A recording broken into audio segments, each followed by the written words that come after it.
Hello mga kanundi, kumusta na kayo?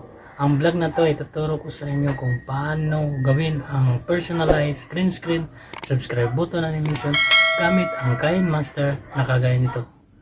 Pero bago po tayo magsimula, intro muna tayo. 1, 2, 3, come on!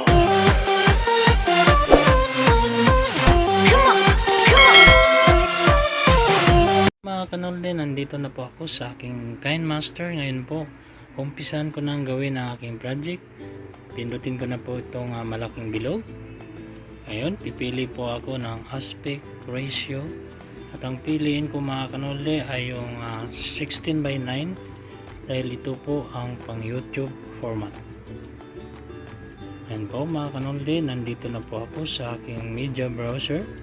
Pindutin ko na po itong background at pipili po ako ng color green background. Ayan po mga kanolde, wala po dito yung color green background, so pipili na lang po ako ng ibang kulay at papalitan ko na lang mamaya ng color green background. Piliin ko po itong color white. Ayan po mga kanolde, mayroon na po tayong color white background. Adjust lang po natin mga kanolde. Ayan. Tapos check. Ngayon mga kanolde, papalitan ko na po to color green background. Pindutin ko lang po itong solid color. Kukunin po natin yung color green. Tapos check. Ayan na po mga kanolde, mayroon na po akong color green background. At ang susunod kong gagawin mga kanolde ay magle-layer po ako ng color white background. Punta po ako sa layer, tapos sa media, tapos sa background, tapos piliin po natin itong color white. Yan po, tapos adjust lang po natin mga kanolde. Yan. Pati ito mga kanolde, adjust lang din po. Ayan. Tapos pindutin po natin itong cropping. Ayan. At re-readjust natin ito ulit. Ayan po mga kanolde. Ayan. Tapos check. Ayan mga kanolde, ang susunod kong gawin ay maglalagay po ako ng out animation dito po sa color white background.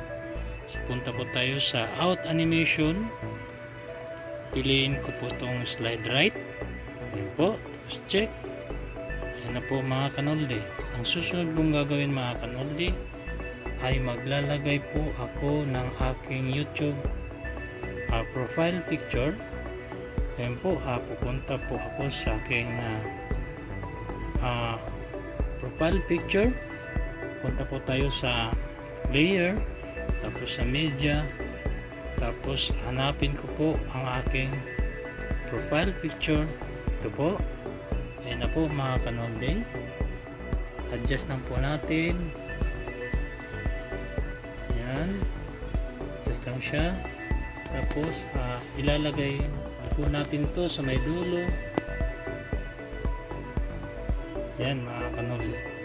Tapos yan, lalagyan ko po siya ng in animation. Punta po tayo sa in animation.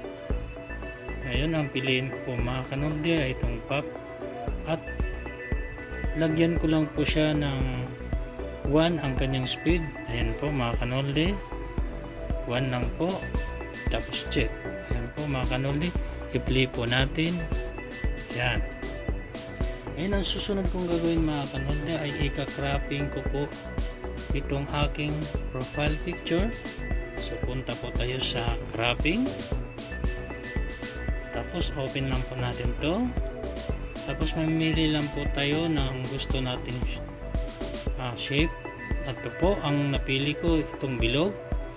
Tapos check. Ayan na po mga kanolde, bilog na po ang aking profile picture.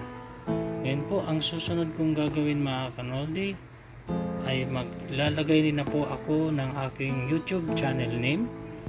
So punta po tayo ulit sa layer, tapos sa text, tapos type lang po yung aking channel name.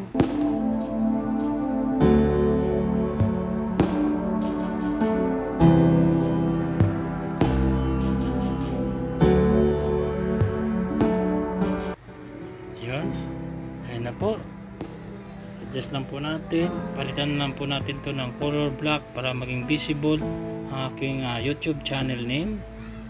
Ayan po, ayan na po, magiging visible na po ang aking YouTube channel name. Ayan po mga kanoldi, lagyan ko po ito ng font.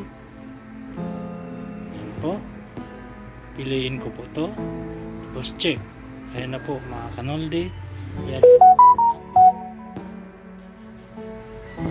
Tapos check. Ngayon po mga kanoldi, ang susunod kong gawin ay maglalagay po ako ng in animation dito po sa aking YouTube channel name. Punta po tayo sa in animation at piliin ko po ito mga kanoldi. Ayan. Tapos check. At ang susunod natin gawin mga kanoldi ay maglalagay na po tayo ng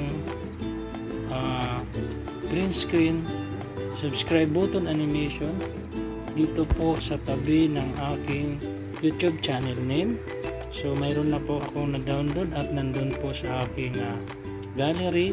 Kukunin na lang po natin. So punta po tayo sa layer, tapos sa media, tapos sa video, tapos ito po mga kanoldi, adjust lang po natin mga kanoldi, tapos ilagay po natin dito sa may dulo. Yan, tapos open po natin yung, punta po tayo sa chroma key, tapos i-enable lang po natin, tapos check. Ayun na po mga kanoldi, tapos play po natin.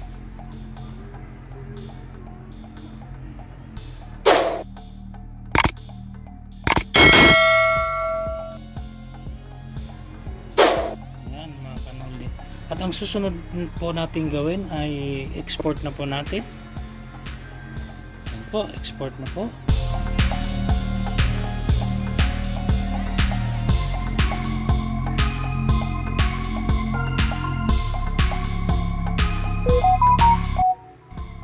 Yan, tingnan na po natin ang ating final result sa ginawa kong project.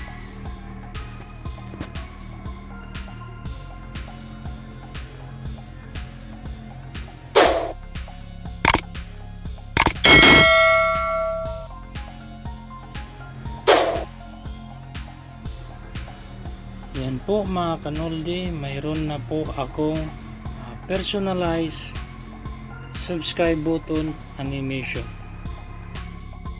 Hello mga kanoldi, maglalagay na po ako ng sample dito sa video ko sa ginawa kong personalized green screen subscribe button animation. Punta lang po tayo sa layer, tapos sa media, tapos kunin na natin yung ginawa kong personalized green screen subscribe button animation. Ayan po, adjust lang po natin mga kanoldi, lagay natin dito sa may dulo. Ayan po, adjust lang natin. Tapos punta po tayo sa chroma key, tapos enable lang po natin.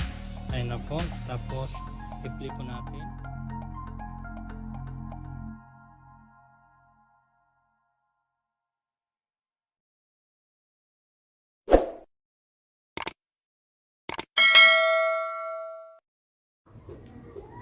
Sana may natutunan kayo mga kanoldi, at kung may natutunan kayo sa vlog na ito, paki-comment na lang sa baba. At kung baguhan kayo sa aking channel, huwag kalimutang mag-like, subscribe, at pindutin na rin ang notification bell para updated kayo sa susunod na gagawin kong mga video. Hanggang dito na lang mga kanoldi. Bye bye!